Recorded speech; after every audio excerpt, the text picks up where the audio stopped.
Gabriel Nava de Venezuela, Jorge Silva y Marisol de Venezuela.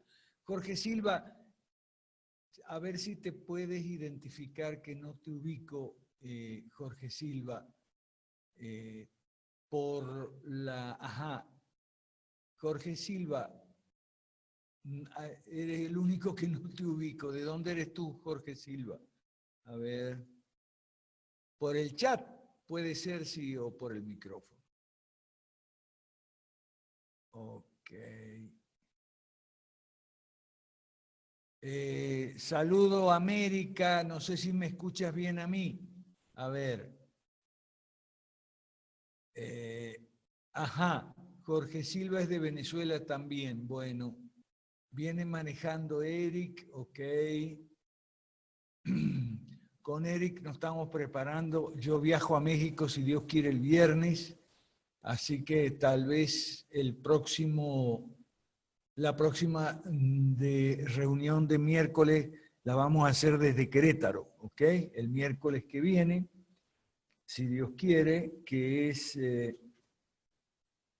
17. Bueno, hoy es miércoles 10. A ver, ¿quién más está allí? Adriana Manosalva Co. Ok. A ver si te puedes identificar, por favor, Adriana Manosalva Co. ¿De dónde tú eres? A ver. Eduardo Rojas, ya sé que es de Chile. ¿Cómo estás, Eduardo Rojas? Gusto tenerte por aquí. Adriana Manosalva Co. Eso sí, me está faltando. Ok. A ver, mensajes de chat. América Gómez. Jorge Marisol. Estoy hablando bajo, ahora voy a hablar más duro. Adriana Manosalva Co, ¿quién es, por favor? A ver si puede identificarse por el chat o hablando, depende si tiene el micro para hablar. Ok, como... Ajá. Jorge Silva es de Venezuela. Adriana Manosalva Co, no sabemos. A ver, ¿quién puede ser? ¿Aló? Bueno, aquí indica que estamos grabando ya, o sea que son las 5 minutos, podemos empezar. Ok. Bueno, vamos a empezar con el tema del manifiesto, no del manifiesto, se llama Capitalismo para Todos. A ver, vamos a empezar con ese tema mientras llega la gente y vemos cómo estamos de asistencia hoy en el conversatorio. Es un folletico, un panfleto, digamos, en términos políticos, un panfleto que se llama Capitalismo para Todos. ¿Ok? Bueno, ese panfleto que se llama Capitalismo para Todos, entre nosotros los que hemos estado preparando ese material, le llamamos catecismo corto. Antes le habíamos llamado glosario de términos, o sea, qué es capitalismo, qué es mercantilismo, qué es socialismo, qué es capitalismo de Estado. ¿Okay? En forma de preguntas y respuestas. Por eso los términos se van aclarando en forma de preguntas y respuestas y por eso le habíamos puesto el catecismo corto. América Gómez no escucha. ¿Puede subir un poco más el volumen, América? ¿O salir y volver a entrar, América? Ok. ¿Los demás escuchan bien? ¿Es solo América que no escucha bien? ¿Cómo escuchan los demás? Por favor. ¿Se escucha? Sí. Hola, profe, sí se escucha bien. Saludos. Ok, entonces es América que tiene problemas con el volumen de audio, tal vez América, o las conexiones. Si no escuchas, puedes entrar y salir a ver cómo es. Bueno, entonces este catecismo corto tiene 60 preguntas, ¿ok? 60 preguntas y respuestas. Estamos escribiendo así, 60 respuestas a 60 preguntas que la gente nos hace.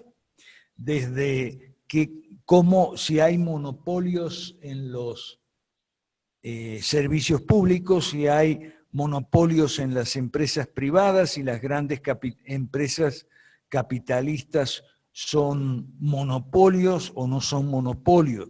Después entra con temas políticos, qué cosa es la derecha, qué cosa es la izquierda, cuál es la diferencia entre izquierda y derecha. Después entra con temas de la derecha buena versus la derecha mala, la izquierda blanda versus la izquierda dura.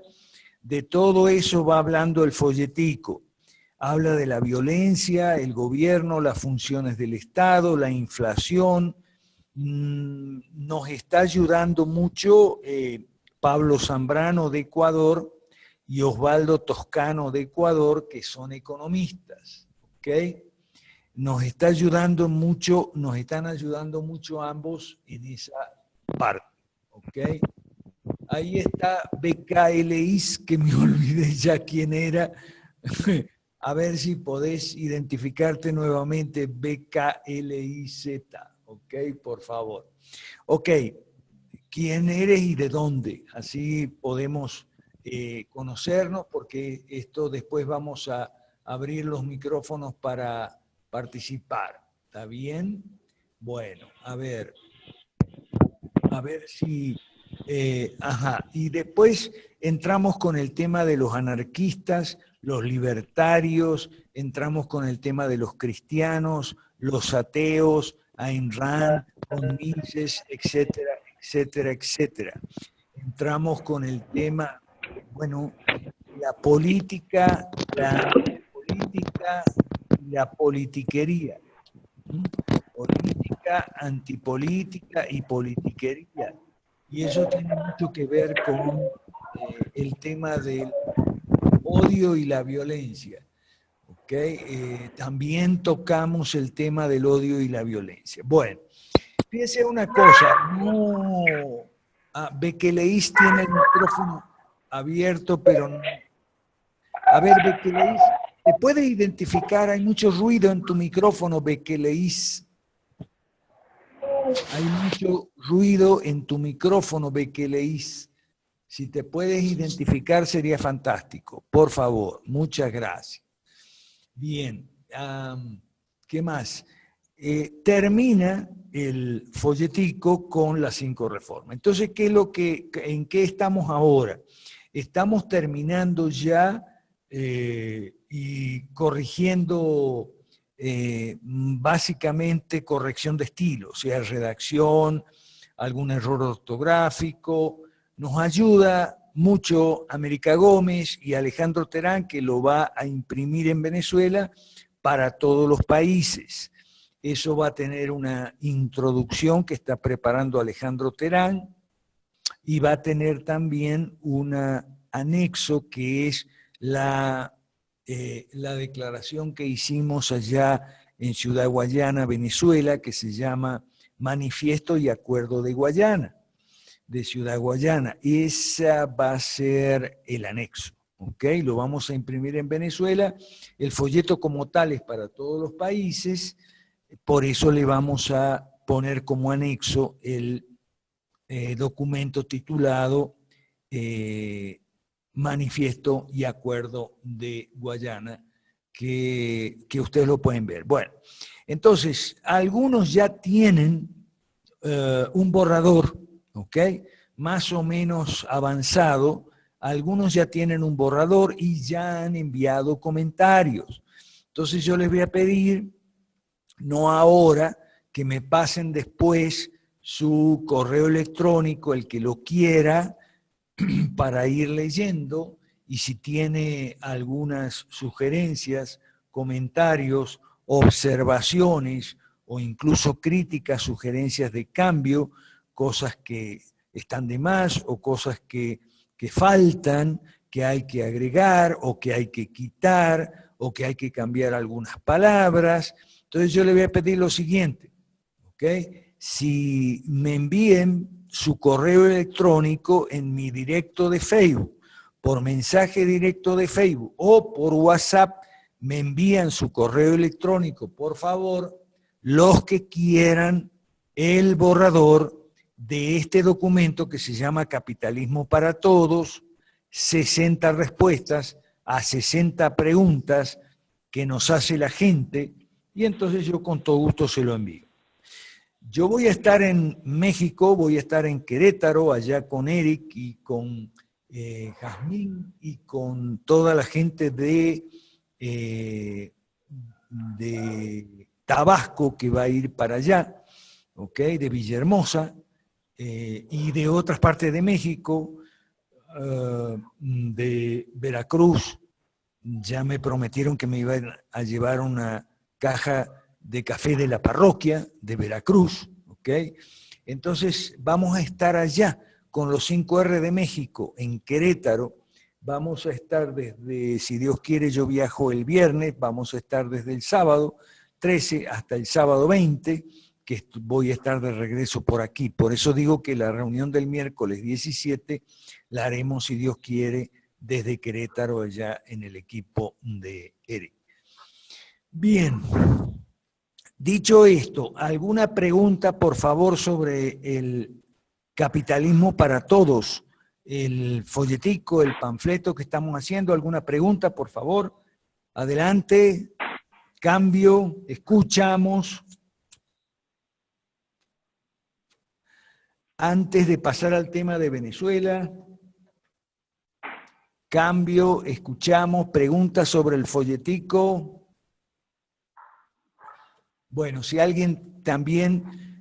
preguntas sobre México. No sé si Eric puede responder ahí. Vamos a grabar algunas de las sesiones. Eric, no sé si puedes responder.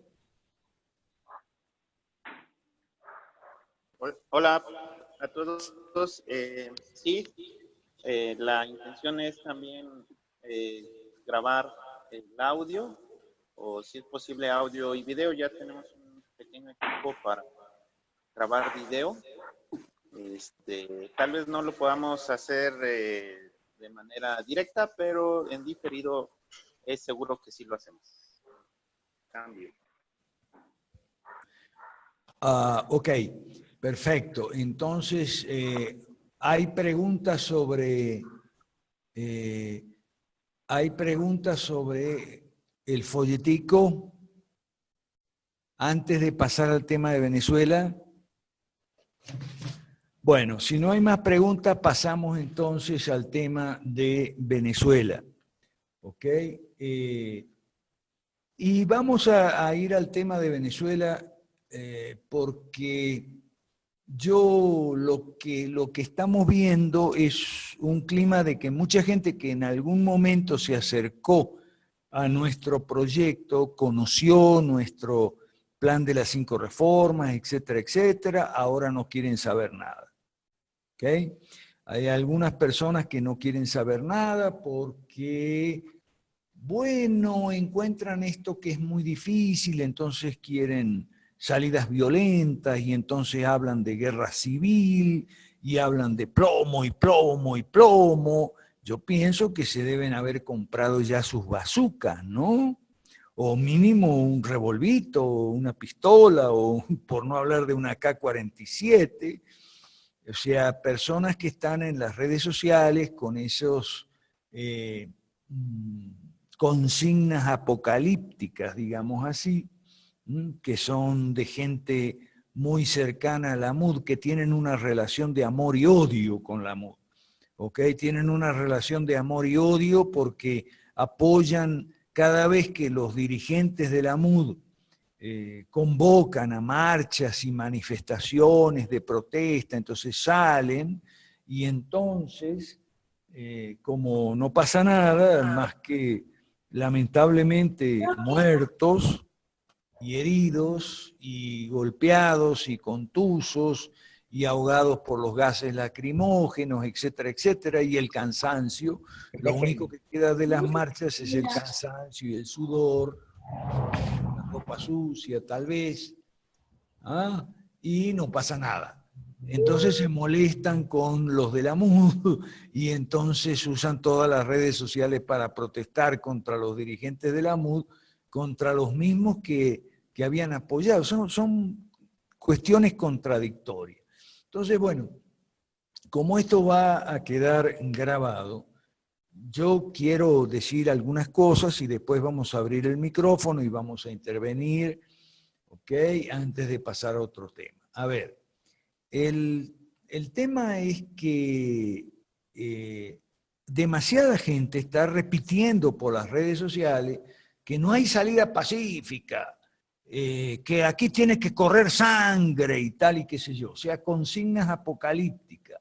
No, aquí, dice uno, va a haber una guerra civil, y entonces le dice otro, no, es que ya estamos en una guerra civil. Consignas apocalípticas que no pasan de eso, ¿no? Consignas de Facebook, de Twitter, consignas de las redes sociales, y mientras tanto, bueno, el gobierno sigue donde está, ¿ok? Entonces, vamos a hablar de algunas cuestiones. Hay, sobre todo, cuáles son los anhelos, las esperanzas, las expectativas de toda esta gente, ¿ok? Y sobre todo a mí me han dado muy duro últimamente, incluso me suspendieron en Panam Post, porque ellos también están muy con el tema de la calle y que las manifestaciones tumban gobiernos y tal y qué sé yo, ¿ok? Y mencionan algunos países que no saben ni dónde quedan, ¿no? Por ahí hay algunos que me dicen, no, pero es que en Ucrania la manifestación naranja tumbó un gobierno. No, no, mire, yo lo que le pregunto es, ¿cuándo estuvo en Ucrania? Me dicen, no, nunca estuve en Ucrania. Bueno, pero por lo menos ¿sabes cómo se llama el presidente actual? No, no sé cómo se llama el presidente actual. ¿Y tú sabes cuál es la capital de Ucrania? No, no sé cuál es la capital de Ucrania. Entonces, ¿por qué habla de Ucrania? O sea, demasiada gente que habla y no tiene conocimiento de las cosas. En Ucrania hay, como no, cada tanto hay manifestaciones y que hay un gobierno y tal, pero una cosa, hay partidos políticos, los que dirigen, orientan las manifestaciones son partidos políticos. En Ucrania hay como 4 o 5 partidos políticos. Y esos 4 o 5 partidos políticos, o 6 tal vez, hay bastantes partidos políticos, y esos partidos políticos son los que organizan las marchas, las manifestaciones y los cambios de gobierno, porque además esos partidos, algunos tienen, por ejemplo el partido neonazi, que había secuestrado a unos ministros y demás, tienen fuerzas de choque, organizadas, armadas, militarizadas, ¿ok? Son partidos muy estructurados, muy rígidos, muy disciplinados. Y en general se dividen esos partidos, como también se dividen la opinión, en 2 grandes sectores. El sector prorruso y el sector pro-europeo occidental, o sea, pro-Unión Europea. Y entonces esos son los 2 polos políticos de Ucrania, alrededor de los cuales se polariza más o menos la opinión, hay marchas, hay manifestaciones, como no, pero organizadas por los partidos y bueno, hay cambios políticos y demás, pero hay demasiados muertos, corre demasiada sangre. Ahora, soluciones no se ven. O sea, el estándar de vida de la gente no mejora, no se crea riqueza, no aumentan no disminuyen los precios, ni aumenta la cantidad o la calidad de bienes y servicios en la cesta básica. No sé, si quieren hacer eso en Venezuela, bueno, no, yo a mí no me gustaría vivir en un país así. ¿Okay? Entonces, piensan que son las las manifestaciones, lo que tumban los gobiernos, cambian los gobiernos. No, si usted ve bien lo que pasa, lo que sucede en Ucrania, va a ver que lo que los partidos hacen con las manifestaciones son demostraciones de fuerza, ¿ok? En favor o en contra de determinadas políticas de los bloques. El bloque, digamos, prorruso, o el polo de opinión prorruso, o el pro Unión Europea. Entonces, apoyado en esa fuerza, hay un parlamento y entonces el parlamento cambia los gobiernos, hace votos de censura, etcétera. O sea, hay una vida política más o menos normal, muy agitada y tal, pero ahí está la vida política que hay. Entonces, uno de esos anhelos de la gente en Venezuela es que las marchas tumben gobierno, pero es que ahí está la leyenda del 11 de abril. El 11 de abril del 2002, para los que no recuerdan, el 11 de abril del 2002 hubo un golpe de Estado, un sector de las Fuerzas Armadas, un grupo de oficiales de las Fuerzas Armadas, era desafecto a Chávez. Y ese grupo dio un golpe de Estado. Quitaron a Chávez, pero de inmediato casi, pusieron a Carmona, montaron un show ahí, pero de inmediato casi hubo un contragolpe. O sea, la gente, el problema es que los neófitos en la política no entienden lo que es un golpe de Estado, un golpe militar, por supuesto, y un contragolpe. Desde luego que después del contragolpe, es decir, después del 13 de abril, cuando los golpistas cedieron y se llevaron a Carmona, ¿ok? Hubo una purga en la Fuerza Armada, una purga en las fuerzas militares que hizo Chávez, lo cual es normal, es corriente en la política. Lo que sucede es que la gente no sabe, no se informa, no estudia, no pregunta, no inquiere en absoluto. Bueno, lo más normal de este mundo es que después de un caso como el de chavismo, el de Chávez el 13 de abril, hubo una purga, bueno, Chávez sacó de las Fuerzas Armadas a los militares desafectos, a los neutrales o a los indecisos o a los niníos, a los que no, los quitó de los comandos de tropa, los metió en un escritorio y demás, ¿ok? Y ascendió a los afectos, afectos a él, a Chávez, al chavismo, al socialismo, los ascendió y bueno, y esos son los que mandan ahora. Entonces, otro 11 de abril no va a haber. Eso es lo que demasiada gente no entiende. Otro 11 de abril no va a haber. Otros hablan de la comunidad internacional. La comunidad internacional es algo que no existe, al menos para Venezuela. ¿A qué se refieren? ¿A la OEA y a la ONU? Bueno, vamos por partes, vamos a informarnos, vamos a aprender cómo son las cosas, las realidades.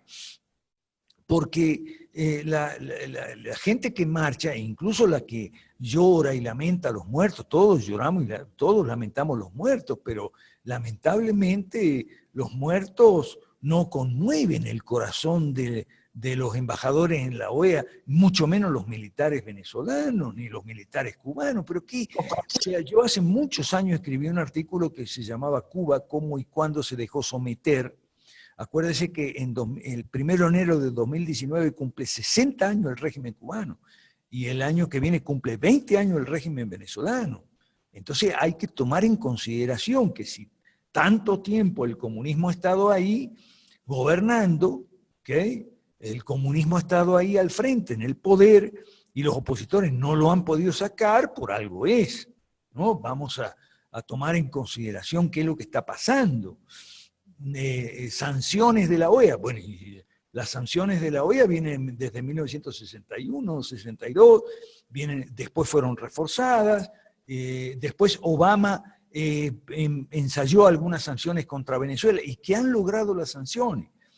El sancionismo, eso es lo que así se llama, el sancionismo es algo muy discutido en la política y el derecho internacional. La mayor parte de la gente que sabe observa que las sanciones han sido unas políticas totalmente ineficaces contra los regímenes autoritarios o totalitarios, comunistas, llámele como quiera, contra los cuales se pretendería dirigir.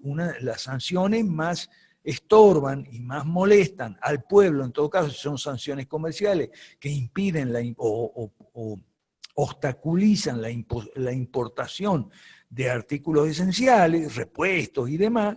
Bueno, resulta que si hay sanciones, entonces Venezuela va a estar peor de lo que está ahora si hay sanciones. Entonces, es que es totalmente irracional estar esperando y aguardando porque la OEA sancione al régimen venezolano. Por Dios, más bien es al contrario. Mientras más amenazas de sanciones, discursos altisonantes, consignas apocalípticas, entonces más el régimen de Maduro se autovictimiza, ¿okay? Se presenta como víctima de una conspiración internacional. Maduro habla del eje Madrid, Bogotá y tal, y qué sé yo, y entonces aprovecha el régimen de Maduro para tomar más impulso, para ajustar las tuercas, para apretar más los tornillos. ¿Ok? Acuérdese una cosa, yo veía ayer o anteayer al señor Gerardo Blaide hablando en CNN que los actos del gobierno son írritos, nulos, de nulidad absoluta y tal, y qué sé yo.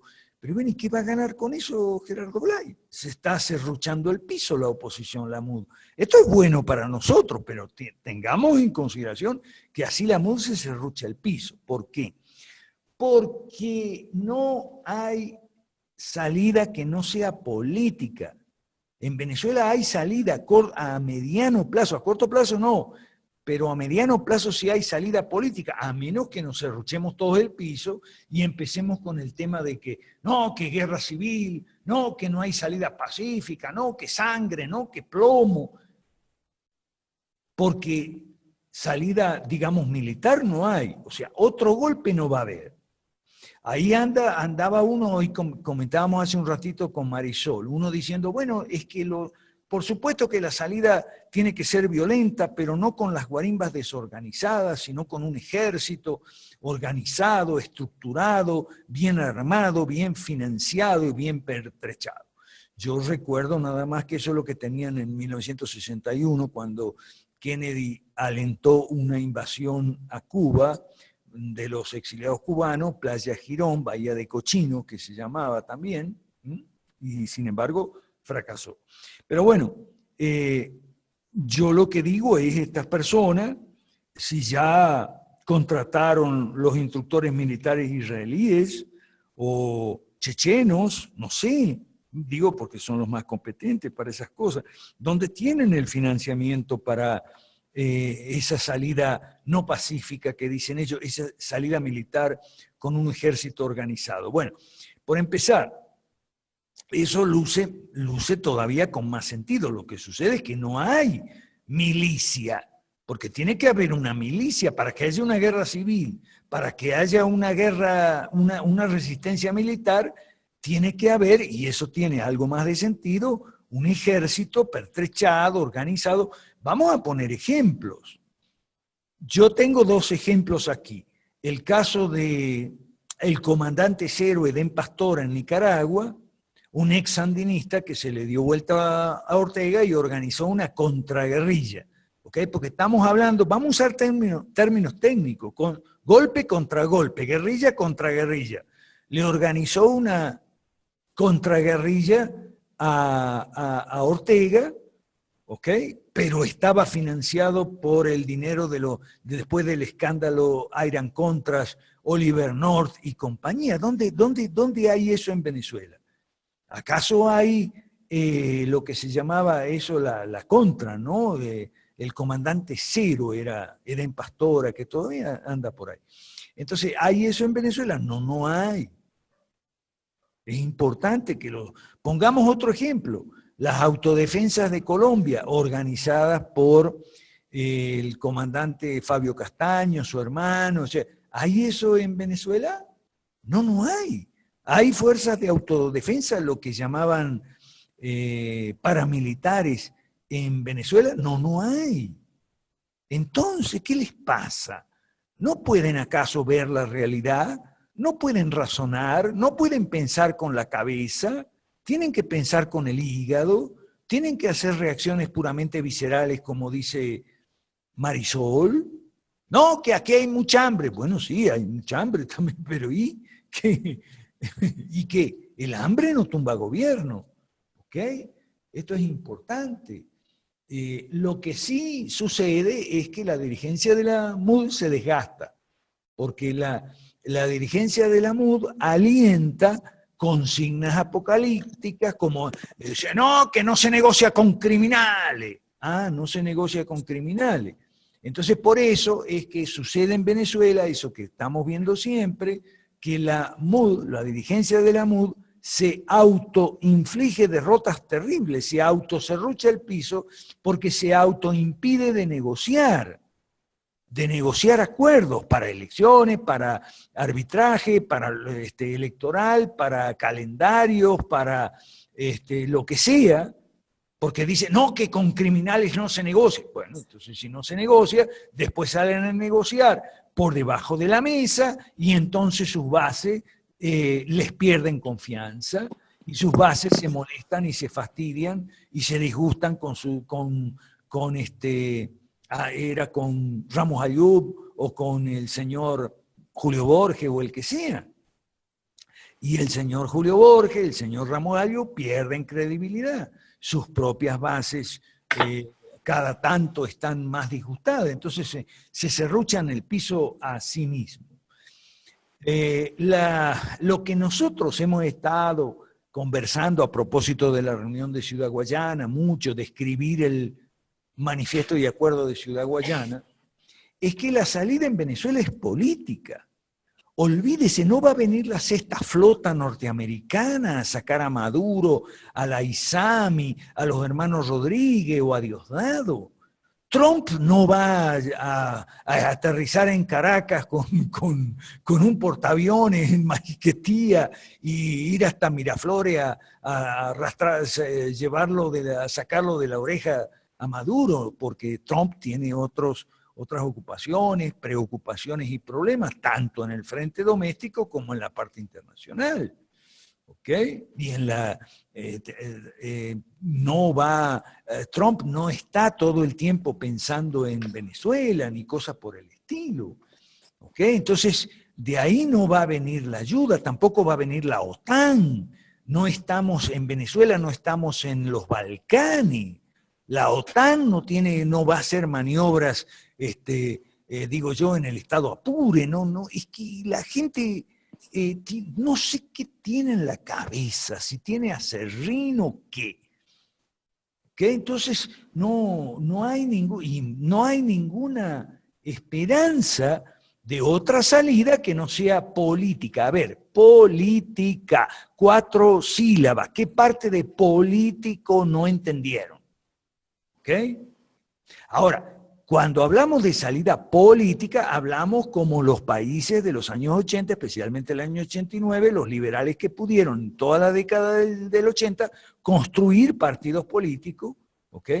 Para hacer presión por todos los medios, para apoyar una salida negociada, que fue así en casi todos los países de Europa Oriental, salvo algunas excepciones, caso de Rumania, etcétera. Bueno, ahí fue distinto, pero normalmente fue una salida política. O sea, en Polonia fue donde primero empezaron las conversaciones entre el sindicato Solidaridad, el partido que se llamaba, Lech Walesa sugirió ese nombre, Amigos de Solidaridad, y el gobierno del general Jaruzelski, que era un gobierno militar, igualito que el de Venezuela, presidido por un civil. Entonces hubo unas negociaciones, eso sí, las negociaciones fueron públicas, fueron filmadas y demás. Se negoció una salida, porque toda salida política es negociada. Ahora, negociar es algo que la MUD no sabe hacer, no sabe cómo se hace, porque los de la MUD son esos niños viejos de Primero Justicia, como Gerardo Blay, que entonces yo lo escuchaba y me asombraba, ¿no? De que los actos del gobierno son nulos, de nulidad absoluta y tal, y que yo. Todo eso lo de ahorita. Lo escuchaba, sí, por favor, el micrófono, a ver, ¿qué tiempo es? Ajá, estamos media hora, yo voy a parar dentro de un ratito, quiero decir un par de cosas más nada más. Los micrófonos cerrados, si no se usa, por favor, para que no haya interferencia. Gracias. Este señor, Gerardo Blaide, se aprendió al caletre las lecciones allá en la Facultad de Derecho de la Católica, ¿no? Y entonces repitiendo eso de que los actos del gobierno son nulos y de nulidad absoluta, írritos y qué sé yo, con la misma palabra, caletre, malos estudiantes de Derecho, pésimos estudiantes de Derecho, ¿ok? Entonces repitiendo eso, y yo miraba eso y decía, pero bueno, este está loco, porque este se está serruchando el piso, porque entonces si usted no reconoce a los actos del gobierno, no está reconociendo un gobierno que está esperando. Entonces viene lo mismo de siempre, no que llaman al nuncio apostólico para que entonces envíe pero si Francisco... Sí, como usted lo comentaba, ya en Guatemala tenemos un grupo que pertenece a uno de los departamentos del nororiente del país, cuyo nombre es Jalapa. Hay un grupo muy activo de 15 personas que se vienen reuniendo a partir de una conferencia, de una charla informativa que hicimos hace más o menos un mes con nuestro amigo de Célula Génesis, Julio Piedrasanta. Y es un grupo de 15 personas que se vienen reuniendo los viernes y bueno, están bastante activos. Ya esta es la cuarta reunión pasado mañana y están formándose con base en las guías introductorias que les hablaba anteriormente. Es un grupo que está bastante motivado y bueno, han surgido muchísimas dudas, ¿no? El tema de si somos liberales clásicos o somos libertarios, por ejemplo. El tema de la religión siempre les causa algún problema, ¿no? Hay algunos que son agnósticos y algunos que son ateos, entonces pues siempre eso causa algún problema y uno tiene que aclarar mucho sobre si el tema, sobre que el movimiento pues no es un movimiento sectario ni religioso, ¿no? Entonces estamos teniendo mucho éxito con este grupo, insisto, de un departamento del nororiente del país, y tenemos potencialmente la formación de 12 células más, la mayoría de ellas aquí en la ciudad de Guatemala. La idea pues es lograr reunir a un grupo de buena calidad, digamos, a un grupo de unas 500 personas para lograr constituir este año el Comité Pro Formación del Partido Político, que es la figura previa que permite la ley electoral y de partidos políticos. Entonces, pues ese es el reporte, básicamente, un avance, un logro que tengo a bien compartirles, profesor Mansuetti y amigos, y bueno, quedo a la orden, ¿verdad? Muchas gracias, Jorge. Adelante, Carlos Zubiaga, que quiere hacer un comentario. Carlos, te escuchamos.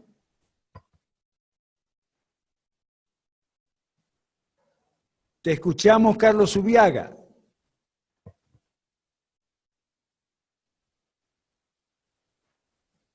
Solamente quería saludarlos. Recién me conecto después de mucho tiempo y quería saludarlos y estaba atento al comentario y saber qué tema estaban tocando básicamente. Gracias, Carlos. Qué bueno que estás por aquí. Carlos es nuestro músico que nos hizo la música, ahora está haciendo el video de una canción que se llama El Reino del Derecho. Muchas gracias, Carlos Zubiaga. A ver, Rodrigo Mora, si estás por ahí, ¿había algunas novedades por allá en Chile? Rodrigo.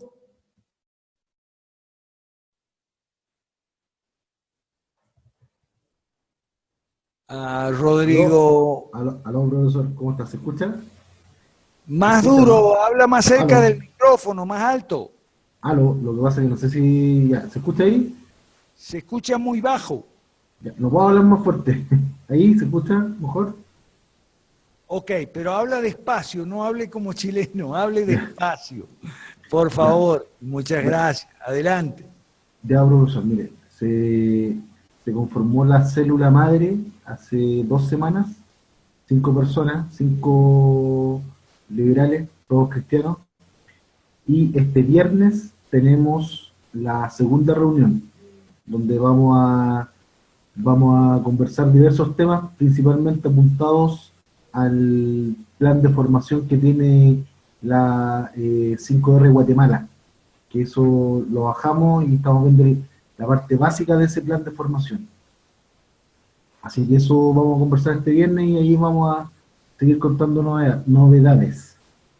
Y finalmente, también contar que hay interesado en distintas partes de Chile, ahí por las redes sociales, pero estamos recién iniciando el trabajo de formación básica, basado, repito, en el plan que nos compartió Jorge Chapas de 5R Guatemala. Cambio. Muchas gracias. Ahí está también Eduardo Rojas de Chile. ¿Tienes algo para intervenir, Eduardo? ¿Quieres saludar? Eduardo Rojas no tiene conexión, a lo mejor. Eduardo Rojas, no tienes conexión. Ok. Por ahí está Fermín de Argentina. No sé si tienes preguntas, Fermín, que siempre tienes preguntas filosas ahí. Fermín Garay. Hola, profesor, ¿cómo le va? Adelante. Yo solamente estaba escuchando toda la problemática, el tema de la violencia, todo, no coincido con usted, la verdad nunca había pensado a ese nivel las cosas. Acá en Argentina pasamos bastante cerquita de algo parecido y alguna gente por ahí pensaba en cuestiones violentas. Yo lo que sí veo es que siempre los socialistas necesitan un enemigo. Es casi como que casi directamente todo su movimiento depende de un enemigo. Sin un enemigo ni siquiera creo que existirían, no sé. Un enemigo necesitan todo el tiempo y como que se alimentan de eso y por eso siempre es tan difícil de convivir esta gente, digamos. Eso decía nomás. Gracias, Fermín. Te comento que en el folletico, después, si me pasas tu dirección email al Facebook, al mensaje directo Facebook, si me pasas tu dirección email, te lo voy a pasar, porque en el folletico hablamos de los casos de Venezuela y Argentina que tienen algo parecido, y es la judicialización de la política, es algo tremendamente negativo. En Argentina lo vemos nosotros porque la clase media histérica está montando su casa de brujas que se llama, nosotros le llamamos histeria anticorrupción. La histeria anticorrupción en Argentina está grave. Está grave porque el gobierno de Macri no sirve para nada. Eso significa que los peronistas van a empezar a ganar elecciones. Ahora hay en octubre elecciones legislativas y en 2019 elecciones presidenciales. Entonces, la clase media histérica le endilga los epítetos de criminales, ladrones, son todos unos choros, son todos unos afanancios y tal, y esos tipos van a ganar elecciones. Entonces el clima político se enrarece, no se puede discutir ideas, propuestas, programas, políticas públicas, no hay una discusión racional de medidas de gobierno, tales o cuales de signo socialista, de signo capitalista, es imposible, porque todo es la cárcel de Lázaro Báez, o todo es el 2x1 ahora están con el 2x1 porque se refiere a los presos políticos de la época de los gobiernos militares. ¿Me llegó el pasaje? A ver, Eduardo, espérate un momentito ahora. Entonces, todo gira alrededor de anécdotas, chisme, temas de coyuntura, por decir algo más más digno, ¿no? Temas de coyuntura muy puntuales, siempre con personas, que es la politiquería siempre personaliza la discusión, porque la politiquería es llevada por gente ignorante. En el folletico estamos escribiendo sobre esos temas relacionados con Deuteronomio 1.13. A ver, ¿qué dice Deuteronomio 1.13? Dice que gente sabia y entendida tiene que estar a la cabeza del gobierno. Eso significa que a Dios le desagradan los ignorantes en general, pero peor todavía si están en el gobierno. Ahora, ¿qué pasa? Que la escena política está copada por gente ignorante, políticos terriblemente mediocres, ni hablar de los periodistas, que no están preparados para discutir racionalmente sobre los efectos de las políticas públicas, comparar países, etc. Eso no se puede hacer en Argentina, porque todo es Lázaro Báez, todo es la Rosadita y cómo contaban el dinero, todo es el señor López que tiraba bolsas con dólares en las puertas de un convento de monjas. Todo es chisme anecdótico, ¿ok? Y bueno, y en Venezuela igualito. Todo es chisme anecdótico. Entonces es imposible la discusión racional de políticas públicas, el cuestionamiento, la defensa de otras políticas públicas, imposible. Entonces, sí, ¿cómo vamos a salir de esa situación si es imposible discutir racionalmente? Sí, acá en Argentina no hay alternativas políticas, no hay. Hay solamente diferentes grados de la misma idea, a lo sumo. Sí. O sea que todas las peleas ni siquiera sé por qué son, porque no son siempre la misma idea, todos en realidad piensan lo mismo, el socialismo, no hay otra. Así es. Por eso entonces le tienen terror a la discusión ideológica, no están preparados, por eso entonces centran todo el debate, por llamarle toda la diatriba, en una cuestión personal, insultante, eso es, ordinaria, grosera, y uno lo ve en la prensa todo el tiempo, en la televisión, en la radio. Entonces, la solución nuestra es empezar a crecer para ganar alguna visibilidad y empezar a introducir otros temas en la agenda, cosa que no hay. Acuérdate que en la política el que pone la agenda, el que pone los temas de la agenda es el que gana. Lo más ideológico que hay es Márquez y Laje, que están discutiendo el marxismo cultural, la ideología de género. Ese es un signo alentador. Márquez y Laje están haciendo una tarea titánica, heroica, tremenda en toda América Latina. Si Dios quiere, los vamos a tener en Venezuela para junio, para mediados de junio. Aprovecho para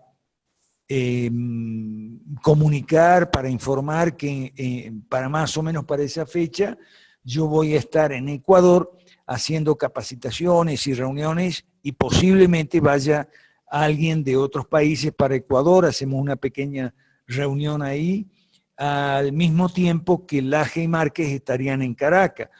Lo que estamos haciendo es, y digo estamos, tanto Laje y Márquez como lo que nosotros hacemos, con reuniones, con folletos, con plataformas de Daniel. Yo le agradezco mucho a Daniel todo el trabajo que él ha hecho con la página y ahora con la plataforma, y a Jorge el trabajo de sistematizar el proceso de formación. ¿Okay? Eso es muy importante. Somos los únicos que estamos haciéndolo en América Latina. Lo demás son los videos de Gloria Álvarez. Ajá. ¿Y qué hacemos con los videos de Gloria Álvarez? Eso es predicar al coro. No, eso es hablar a los que ya están convencidos. ¿Okay? Nosotros estamos tratando de ganar gente para este proyecto. Bien, ¿alguien más, por favor? Cambio, escuchamos. ¿Quién quiere intervenir? ¿Algo para comentar? No sé cómo están de conexiones. Cambio. Hola, profe. Eric García por aquí de México. Yo Ajá, tengo adelante. una pregunta. Hablando de castigar a los malos y todo esto que se empieza a decir, ¿no?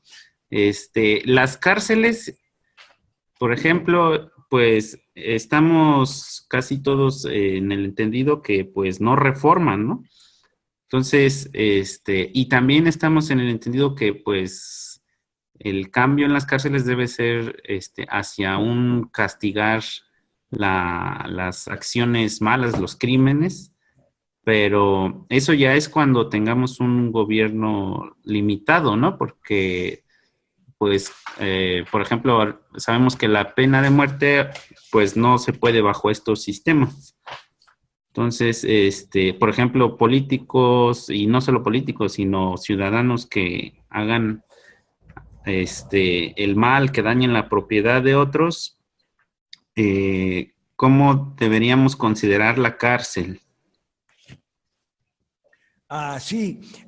Por favor, Eric, ¿pudieras informar un poquito sobre lo que, primero, sobre lo que vamos a hacer ahora en Querétaro, el evento y después las capacitaciones? ¿Podrías informar un poquito? Gracias. Claro que sí. Vamos a tener 2 eventos. Uno es organizado para el proyecto de las 5 reformas exclusivamente. Ese va a ser del 15 al 17 de mayo, la próxima semana. Ya el profesor tiene prácticamente todo listo para venir y vamos a tener 3 días de capacitación donde vamos a tomar pues este taller y varios temas como lo de la antipolítica, la partidofobia. El salón que conseguimos es aproximadamente para 100 personas. Ahorita en la página de Facebook tenemos 46 confirmadas y hay cerca de 86 interesados, ¿no? Que puede ser que en el momento se decidan para asistir. Estamos pues preparando ya los últimos detalles para poder recibir al profesor y que podamos tener también ahí buena cosecha de personas que se interesen y nos ayuden a seguir creciendo acá en México. Muchas gracias, Eric, muchas gracias. Mira, como el tema de la justicia lo estamos tratando en el folleto, ¿ok? Hay varias cuestiones relacionadas. Por ejemplo, los linchamientos que están siendo cada vez más comunes en algunos países de América Latina. Los linchamientos nos están mostrando que la justicia no funciona. La justicia no funciona. La administración de justicia, que es supuestamente, no, supuestamente no, que es en realidad la segunda de las funciones propias del Estado, no se cumple, pues. Y entonces, bueno, la gente toma la justicia por su propia mano. Claro, la justicia que tenemos hoy, los sistemas de justicia que tenemos hoy se basan en el enfoque centrado en el criminal, en el victimario y no en la víctima, algo totalmente contrario a lo que es la tradición de la justicia en la Biblia y en el liberalismo clásico temprano, por decirlo así, ¿ok? La justicia está centrada en la víctima y por lo tanto es una justicia resarcitoria y compensatoria o compensatoria. Si yo le robo un reloj a una persona, bueno, tengo que restituirle, devolverle el reloj o devolverle el precio más una compensación por daños y perjuicios si no le puedo restituir el reloj como tal. El tema de la pena de muerte hay que verlo dentro de este contexto, ¿ok? La pena de muerte es para el homicidio. ¿Por qué? Porque si yo le rompo un dedo a una persona, ahí puede hay una compensación, la compensación es en dinero, pero si le quito la vida, no hay compensación posible en dinero. La única compensación para una vida es otra vida, para una vida humana es otra vida humana. Ese es el fundamento de la pena de muerte. Lo conversábamos con Carlos Zubiaga, por cierto, hace poco. Ese es el fundamento de la pena de muerte, ¿ok? Para el homicidio, no para cualquier cosa. Por eso decimos nosotros, no queremos pena de muerte dentro de este sistema, porque si no van a usar la pena de muerte para retaliaciones políticas o para escándalos tipo política correcta, ¿no? O sea, hay que ver que la política correcta criminaliza algunas conductas que no son, o sea, tipifica como delito conductas que no son crímenes, conductas perfectamente morales. Ejemplo, importaciones. Las importaciones son calificadas como contrabando. ¿Qué es eso? Es tipificar como delito algo que no es un crimen. Considerar delito algo que no es un crimen. Y entonces, ¡boom!, el contrabandista para la cárcel. Porque se combina con el tema de la justicia centrada en el delincuente, tanto para castigarle o para reformarle, entre comillas. Pero notemos que son dos enfoques típicos de la política humanista. No, a ver quién, en el micrófono, por favor. Micrófono, gracias. Ok. Política humanista, castigar al criminal antes que reparar a la víctima. El castigo debería ser no pasar tantos años, X tiempo en una cárcel, sino el castigo debería ser obligarle a hacer restitución o compensación del daño. En tal caso, la cárcel no se justifica siempre. Se justificaría solo si hay peligrosidad, es decir, probabilidad de reincidencia. Pero eso tiene que valorarlo un juez, etc. Regenerar es algo que ninguna cárcel puede hacer. Los cristianos sabemos que regenera solo el Espíritu Santo. Ahora hay un enfoque, los humanistas le están dando vuelta al concepto bíblico de justicia centrada en la víctima y hay una versión humanista de la justicia bíblica centrada en la víctima que es lograr el perdón. Pero la Biblia no habla de perdón en estos casos, o sea, el perdón es algo que corresponde a lo interno y la administración de justicia a lo interno, me refiero al sentimiento, al alma del ser humano. Es muy fácil fingir arrepentimiento, ¿okay? Fingir arrepentimiento para obtener un perdón y entonces salvarse de una pena. Es un enfoque totalmente equivocado, o tal vez menos equivocado que el enfoque centrado en el victimario, pero sigue siendo equivocado, porque lo central es la restitución o compensación, ¿okay? Y eso se trata de evadir. Entonces, eso en relación a la justicia. Por otro lado, conductas que son inmorales o son discutibles, caso de droga, por ejemplo, son tipificadas como delito y eso no debería ser delito. O sea, y entonces agarran y prohíben la venta. O sea, es una cosa increíble. Yo siempre pongo el ejemplo de la gasolina. Hay viciosos que les gusta beber gasolina. Incluso pudiera haber alguien que le gustara inyectarse gasolina, ¿ok? Pero entonces por eso van a prohibirse la venta de la gasolina. Es una cosa de loco, ¿ok? Y están logrando crear todo un problema adicional a lo que ya era de por sí un problema. Lo que hacen es agrandar, multiplicar, crear violencia, solo por la prohibición de la droga. O sea, y están queriendo llevar la cuestión también al tabaco, al alcohol, que ya es mucho más discutible, sobre todo yo tengo mucho que discutir en un tema de tabaco, yo soy fumador, para los que no saben. Eso sí, yo no fumo esas cosas que se compran en el kiosco, yo fumo unos tabacos naturales que se hacen aquí en Bolivia y en Perú también. ¿Okay? Los indígenas hacen un enrolladito de tabaco puro, que es la planta, ¿okay? Lo que Dios hizo en el día de la creación y dijo que era bueno, también el tabaco. Entonces están criminalizando el tabaco. Ah, sí, resulta que fumar está mal para la política correcta, pero abortar no está mal, eso es para la política correcta. ¿Qué es lo que quiere la política correcta? Dictar las normas.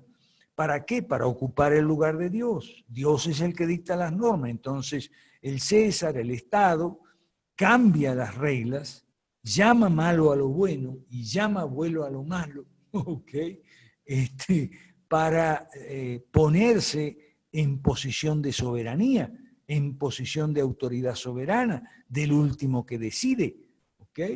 Y eso tiene que ver mucho con la justicia y bueno, más o menos dentro de lo que se puede, lo estamos poniendo en el folleto. Ok, la hora, yo tengo aquí, falta media hora. Eric, ¿algo más o sobre este tema algo más? Cierro, cambio, escuchamos, o sobre otro tema relacionado, adelante. Sí, profe, bastante bien. Le pregunto porque, bueno, aquí han atrapado ya a 2 exgobernadores. Uno de ellos se llevó o hizo un desfalco en el estado de Veracruz por 200 millones de dólares. Más o menos, sí, 200 millones de dólares. Y otro fue atrapado en Italia. Entonces la gente también, está fluyendo videos donde dice que Singapur mandó a fusilar a los políticos y todo este tipo de información, y ellos también piden su cabeza, ¿ah? Sí, pero en Singapur hay gobierno limitado, y y hay libertades económicas, eso no lo quieren copiar. Ok, adelante, Eric o alguien sobre este tema. Mauricio Cala. ¿Te escuchamos? No, Mauricio Cala, no sé si tienes micro. Ah, no tiene micro hoy. Ok, pero hoy todo el mundo ha venido sin micro. A ver, América tiene micro. No, Gabriel, no. No, Gabriel. No se te oye. No, Gabriel. No se oye, tienes una interferencia horrorosa ahí, Gabriel. Tienes que calibrar tus conexiones. A ver, alguien que tenga una buena conexión, adelante. Profesor Jorge de Guatemala nuevamente. Adelante.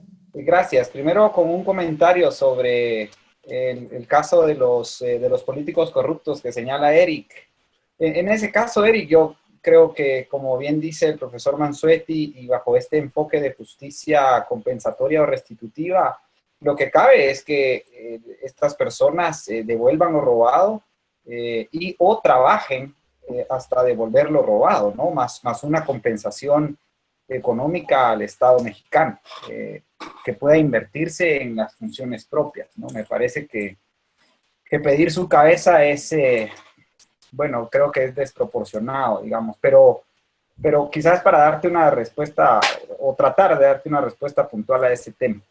Y otro comentario, profe, en los últimos días he tenido algunas reuniones con algunas personas influyentes en medios aquí en Guatemala, les he hablado de las 5 reformas de familia y bueno, se han mostrado muy interesados, ¿no? Muy impactados con la claridad de nuestro proyecto, lo completo de nuestro programa y bueno, muy interesados. No obstante, ya van 3 personas que me alertan en lo siguiente, y es que me han dicho algo así como que si estamos conscientes de que vamos a tocar fibras muy sensibles en toda la sociedad y que eso puede implicar incluso que corra sangre con nosotros.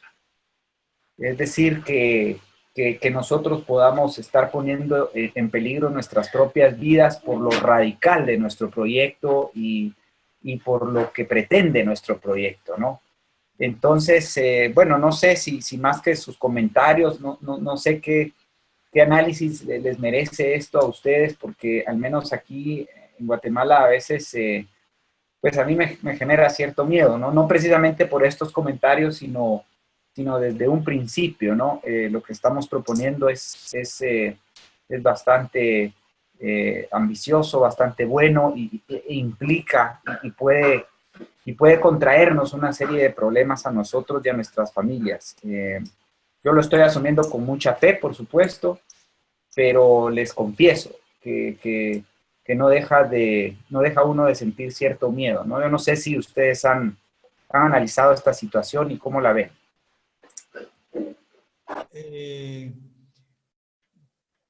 Adelante, Eric. ¿Permiso? Eric. Sí, igual, Jorge, ese mismo comentario es, pues nos ha llegado, ¿no? También que debido a los tantos intereses, no solo del gobierno, de los políticos, sino también de los que hacen negocio en el llamado mercado negro, los narcotraficantes, que ya tienen dominio sobre ciertos lugares, pues también nos dicen ese comentario, pero igual lo tomamos pues más también como un reto, ¿no? Como algo que debemos de realizar y definitivamente ser valientes, y mucho de ello también es más rumor, ¿no? Más, pues, introducir miedo, ¿no? Acá en México se habla del caso de Luis Donaldo Colosio, que era un candidato a presidente y que lo mataron, que porque según él iba a cambiar a México, pero realmente era más del mismo PRI. Y sí, también hemos topado con esos comentarios, pero creo que es más la gente que lo entiende, que necesitamos cambiar, que ya hemos probado mucho con este sistema, y bueno, pues a seguirle.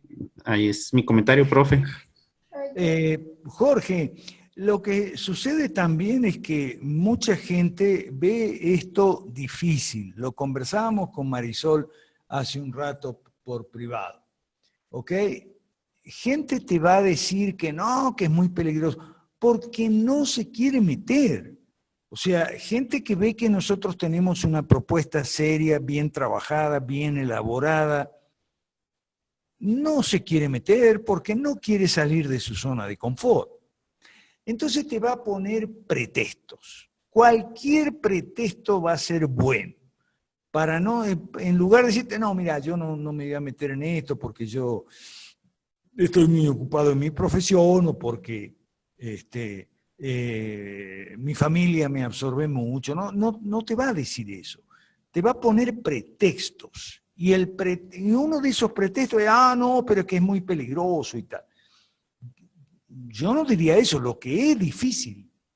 Pero entonces la gente viene y no te va a decir, yo no me voy a meter porque es muy difícil. La gente le encanta ir es por lo fácil. ¿Ok? Entonces cuando ve algo difícil, entonces no se anima a meterse y entonces pone pretexto, no, que es muy peligroso y tal. Yo te digo más, en Venezuela, por ejemplo, es totalmente al contrario. Nosotros somos la única garantía o esperanza, digamos. Micrófono ahí, por favor. Nosotros somos la única garantía. Fermín, micrófono. Ok. Gracias. Nosotros somos la única esperanza de una salida pacífica y negociada en Venezuela. Con estos bestias va a seguir corriendo sangre. Con estos animales se van a seguir matando. Nosotros somos la única esperanza de que no siga la matazón, como se dice en Venezuela. En Venezuela la matazón, la mortandad de gente. Porque si vamos para una salida negociada del comunismo, como fue el caso en Europa del Este, eso por el lado de esa gente que te pone esos pretextos, Jorge, por favor. En cuanto a la histeria anticorrupción, ahí sí tiene que ver con el socialismo. La histeria anticorrupción, toda esa gente que pide pena de muerte para los políticos corruptos, como en Singapur. Eso uno se encuentra más o menos de cada 5 posteos en Facebook, uno es de eso. Pena de muerte a los políticos corruptos, como en Singapur. Bueno, fíjese una cosa, lo que pasa es que los socialistas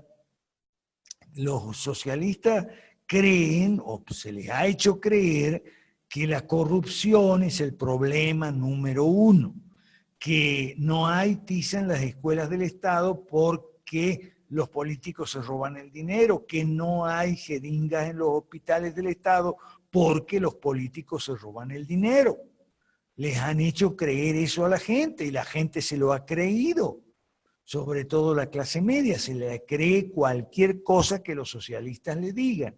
Entonces la histeria anticorrupción es muy grande. Además, los corruptos son gente rica, o sea, gente que se hizo rica, claro, se hizo rica con la corrupción, ¿no?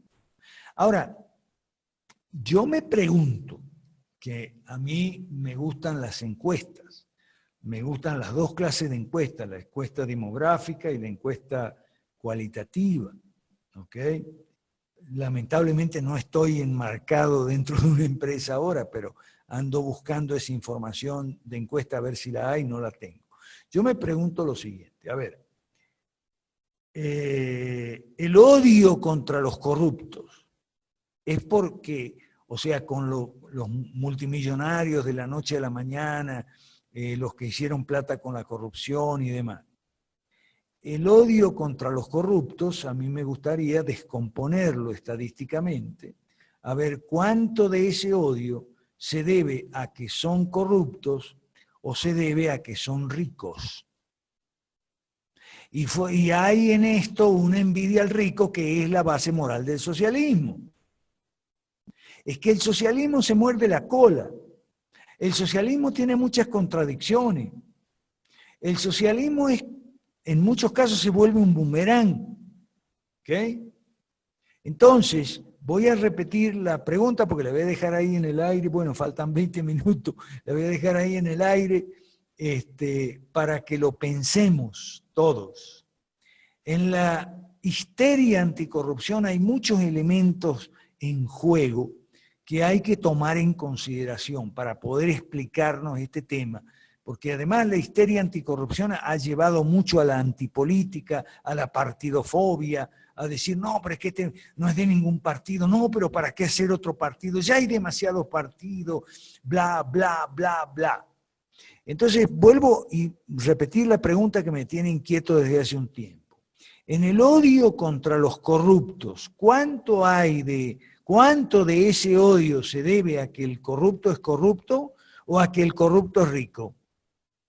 No, que están gozando de sus fortunas en las Bahamas y en las playas de Cozumel, para poner un ejemplo.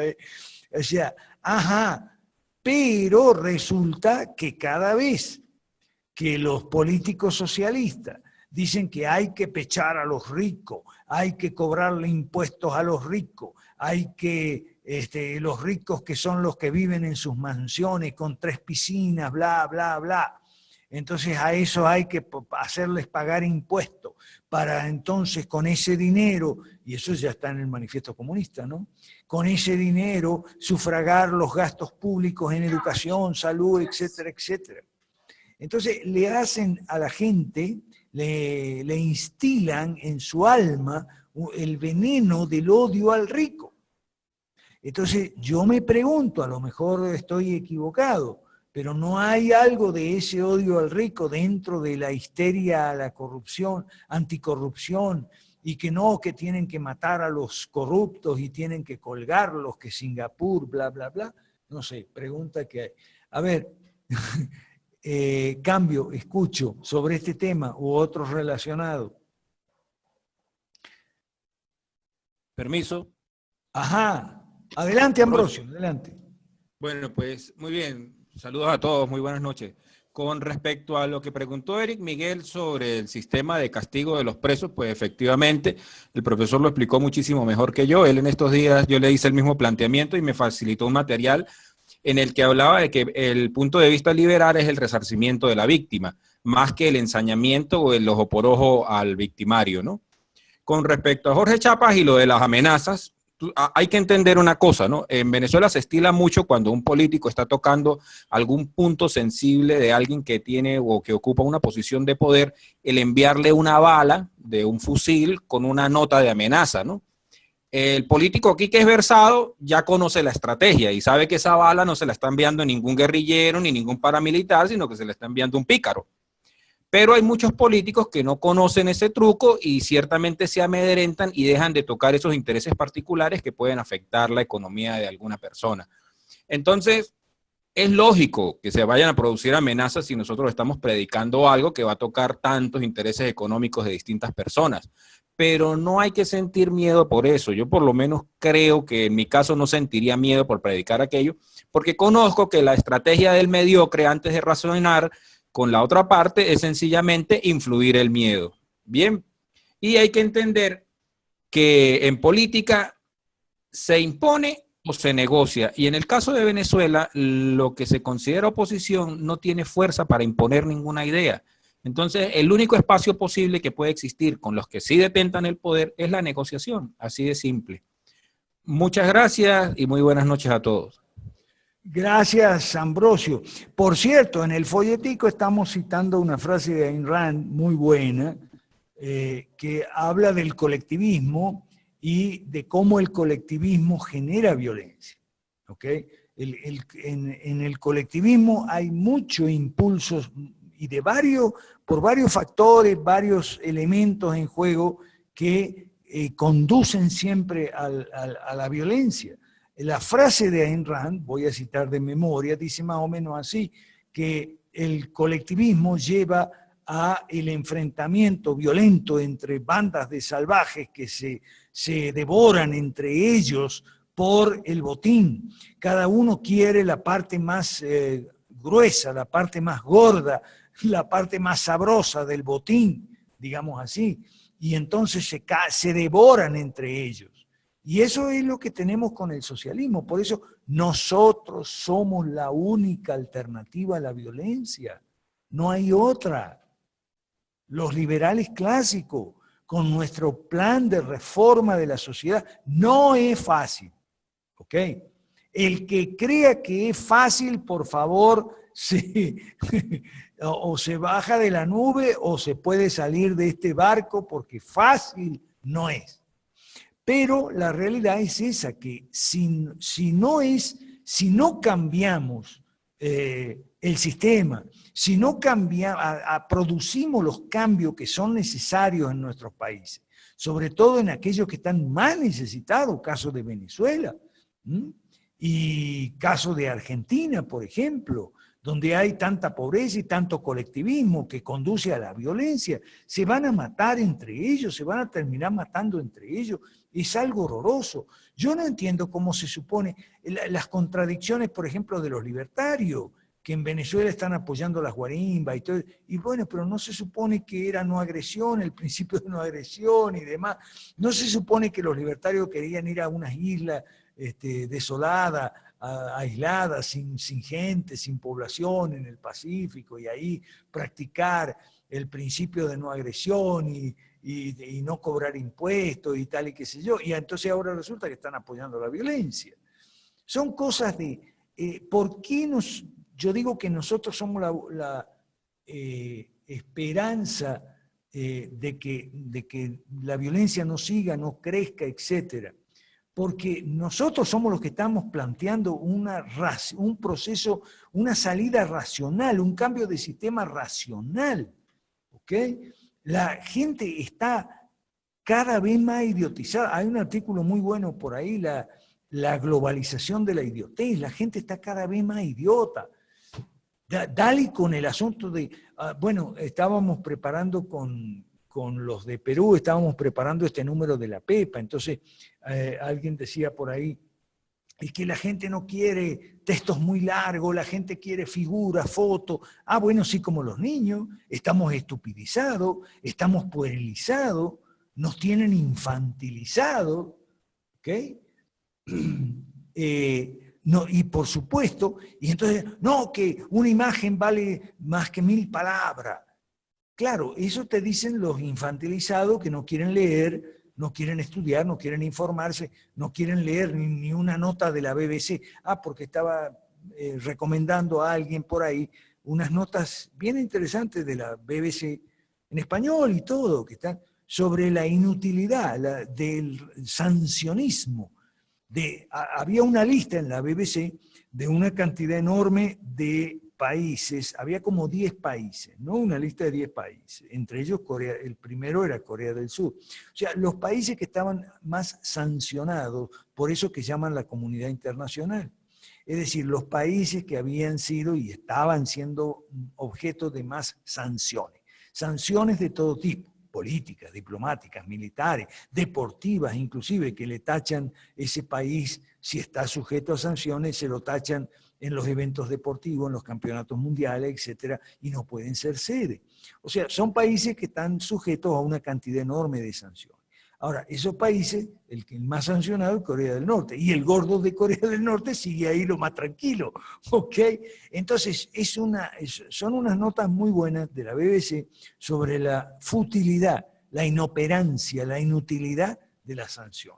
Y cuidado si no, efecto contraproducente, o sea, la sanción en lugar, la sanción al país perjudica a la población y al dictador o al totalitario o al tirano no lo perjudican, al contrario, le dan pretexto para afirmarse en su despotismo, ¿no? No, me dice, no, que no la va a leer, un X por ahí. No, que es muy largo, profesor, para leer, es muy largo. Claro, esa gente que no quiere leer ni un informe de la BBC, ¿ok? Esa gente es la que quiere que le den figurita, como los niños. Los niños, yo me acuerdo, por lo menos los niños de mi época, mis hijas, uno le daba un libro, una revista, ellos buscaban, mis hijas querían revistas que no tuvieran texto, que tuvieran figura, claro, pero tenían 4 o 5 años, no tenían 30 o 40, ¿ok? Mis hijas eran chicas, eran pequeñas, entonces yo les seleccionaba, como hacen todos los padres, ¿no? Eso no era un invento mío. Mientras eran chiquitas, le daba libros con figuritas. Y mientras más figuritas, mejor, porque no sabían leer, obviamente. Eran niñitas. Entonces, ¿cómo le iba a dar un texto para que lea? No, le daba libritos que tenían más que nada figuras, fotos, ilustraciones, dibujos, y muy poquito texto al pie de cada foto, al pie de cada dibujo, muy poquito texto, porque ya estaban aprendiendo a leer, entonces iban muy despacito con la lectura. Y a medida que iban creciendo, yo les iba dando más texto para leer, ¿no? Bueno. Entonces, ahora resulta que no son niños, no son niños que están aprendiendo a leer, son tremendos zagalones de 30, de 40 años que te dicen, no, eso es mucho texto para leer, mucho texto para publicar. No, porque la gente quiere figuras, la gente no quiere texto, la gente quiere ilustraciones, la gente quiere dibujo. Sí, por eso estamos jodidos, por eso estamos como estamos. Yo sé que la gente no quiere texto. Siempre te va a decir que el texto es muy largo, aunque tenga una cuartilla o media cuartilla. No, siempre te va a decir lo mismo. Este texto es muy largo, no tengo tiempo de leer. Y bueno, por eso estamos todos idiotas, por eso estamos todos usando el hígado en vez de la cabeza para razonar. Ahora, yo insisto, nosotros somos la única esperanza de que la gente no se siga matando, por ejemplo, en Venezuela, o se mate el día de mañana, que ya, gracias a Dios, con Pablo Zambrano y compañía, ya se bajó un poco los decibeles del tema de Ecuador, el tema de tipo de la derecha mala, el tema de Lazo, que siempre, no, que fraude, hay que salir a la calle a defender la victoria electoral, bla, bla, bla, bla, bla. Gracias a Dios, ahí se bajaron los decibeles. O sea, estamos en medio, lo que decía Ayn Rand, en medio de una política bárbara, salvaje, incivilizada, que tiende a la violencia todo el tiempo. Bueno, ok. Critica al que no quiere leer. Ok, tenemos 5 minutos. Para despedirnos, nos vamos despidiendo. Muchas gracias. ¿Alguien más? Cambio, escuchamos. Adelante. Profesor, por último, antes de cerrar, me gustaría dar mi opinión relacionada con la corrupción. Si operacionalizamos lo que el sentido de lo que es la corrupción, en realidad, tomando en cuenta el punto de vista político, en cierto modo, en realidad, la apreciación de tomar justicia hacia los corruptos se debe a una envidia política, una envidia de porque un grupo político subió al poder y otro no dejó subir a otros, quizá dentro de la misma tolda, y quedó resentido. Se basa en el resentimiento social, porque no le dieron esa oportunidad. Entonces, va contra, esa envidia va contra ese mismo partido o ese otro partido, para luego entrar en otro proceso electoral y volver otra vez a tratar de hacer poder, de llegar al poder. ¿Para qué? Para poder lograr lo que tanto anhelaba, que era tener las mismas oportunidades de corrupción que tuvieron estos anteriores. El caso Adecos y Copellanos, por ejemplo, en el caso de aquí de Venezuela. La envidia es un sentimiento del querer tener. También se da a nivel de los pueblos, en la parte social, en lo que es los pueblos. Se da la envidia porque de alguna manera ahí se introduce la ideología del rico y del pobre, y cuando existe esa gran brecha, esa gran diferenciación, que ser rico es malo y el pobre es el bueno, y entonces los malos son los que tienen dinero, entonces se genera y se gesta la envidia, y se gesta el sentido de maldad, que yo le llamo un índice de maldad en grado 0,1, que sería la envidia, que puede hacer daño al que sube, el que llega a un nivel superior. Yo creo que cuando una persona sabe que se merece por mérito algo, no tiene por qué proceder a tener miedo, porque también la envidia se basa en el miedo de que el otro te quite lo que tú crees que es tuyo y que te merece. Entonces, si tú crees que es tuyo y te merece, tú no necesitas hacer ninguna triquiñuela para llegar a lo que quieres obtener. Simplemente te lo mereces porque, bueno, te lo mereces por tu mérito, quizás por tu tiempo, por tu dedicación. Entonces, y dejar eso, pero todo eso es una influencia que está basado en los temores del ser humano de no lograr obtener las maneras. Que existe la corrupción, existe. Yo soy, y es mi punto personal, es mi opinión personal, que sí debe haber una justicia que condene con pruebas el delito sustancial. O sea, tiene que haber una justicia, porque si no, entonces la justicia la va a tomar por las manos el pueblo. Entonces yo pienso que sí debe haber una justicia, y para eso tenemos que cambiar las leyes malas, y que haya una ley que condene realmente al corrupto, realmente, pero sin que se le respete. Son derechos individuales, como deben ser respetados los derechos individuales de la víctima. ¿Ve? Entonces es algo que causa consecuencia, y por eso tenemos que desempeñar un papel importante en lo que es la parte legal y criminalística, y sobre todo psicológica de ver el comportamiento de, vamos a decir, de los políticos, ver el comportamiento de cómo el pueblo va a elegir, pues, o va a manejar el asunto político, ¿ves? Entonces, es una cuestión también cultural, porque la corrupción existe desde muchísimos años, o sea, siempre ha existido la corrupción. Lo que no ha existido es una verdadera justicia, porque a veces se condena a la víctima y no al otro. Entonces, tenemos que saber, la envidia siempre va a estar relacionada con el asunto político cuando existe, cuando existe lo que es la maldad, pues, de querer ofender, de querer hacer daño, y eso lo hacen los socialistas cuando llevan el discurso de que ser rico es malo, y entonces el culpable de que tú seas pobre es el que tiene. Bueno, eso es todo, profesor. Ese es mi punto de vista, ya que no sé. Gracias, Marisol, porque eso es exactamente eso, pero con otras palabras, estamos poniendo en el folleto. ¿Está bien? Sí, yo lo estoy leyendo, profe. Muchas gracias por haber enviado. Y gracias por la palabra resentimiento. Esa es la que estaba buscando. Esa palabra es justamente lo que realmente lo que tienen las personas. Esa palabra es clave. Te comento, Marisol, que hoy la usó Zanotti en un poste muy bueno que yo aproveché para enviarle el folletico a él. A ver si logramos traernos a Zanotti para nuestro bando, ¿okay?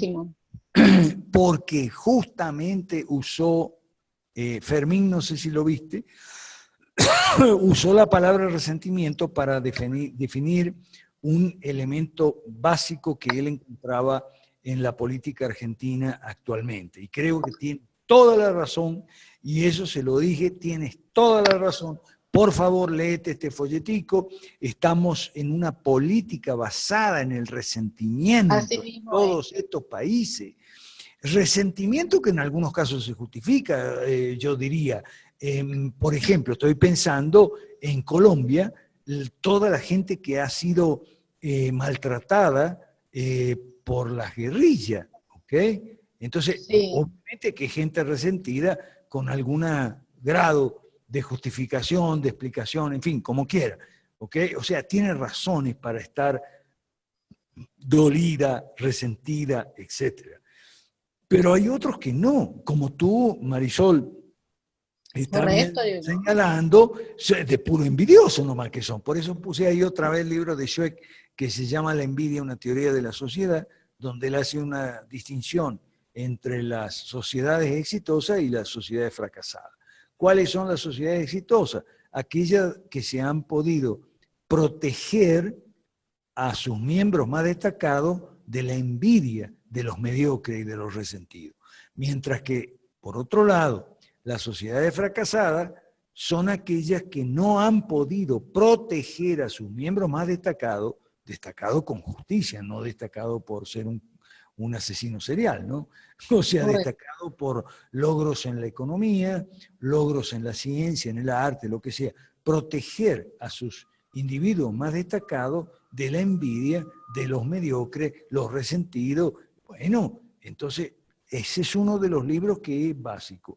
Ahora, te va a gustar, Marisol, el folletico, porque estamos más o menos en esa línea, como te digo, con otras palabras. ¿Está bien? Y además, otra cosa, señalando siempre que, claro, tú tienes toda razón. Y es más, lo ponemos así con estas palabras. Corrupción siempre ha existido y siempre va a existir.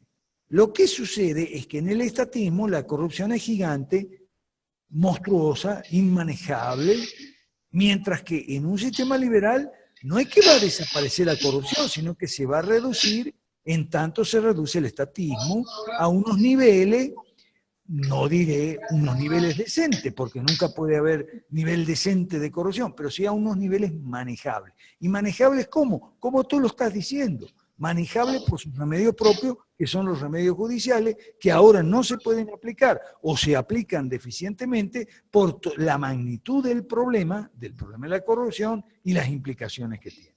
Ok, yo me quedo aquí porque mañana ya tengo que hacer la maleta y preparar todo para mi viaje a Querétaro y a tomar el café de la parroquia de Veracruz. Bueno, profesor, entonces muchas gracias. Yo me despido por el día de hoy y que tenga un feliz día, un buen viaje. Dios lo bendiga. Gracias, Marisol. Gracias a todos. Gracias, Ambrosio. Gracias a todo el mundo. Buen viaje, profesor Mansuetti. Feliz noche a todos. Gracias. El próximo miércoles nos reunimos. Yo voy a estar en Querétaro, pero ahí hacemos la reunión. Para eso es la internet. Un abrazo a todos. Gracias, profe. Alberto, gracias. Ay, gracias a Daniel Cordero por su trabajo. Buenas noches, profesor. Saludos.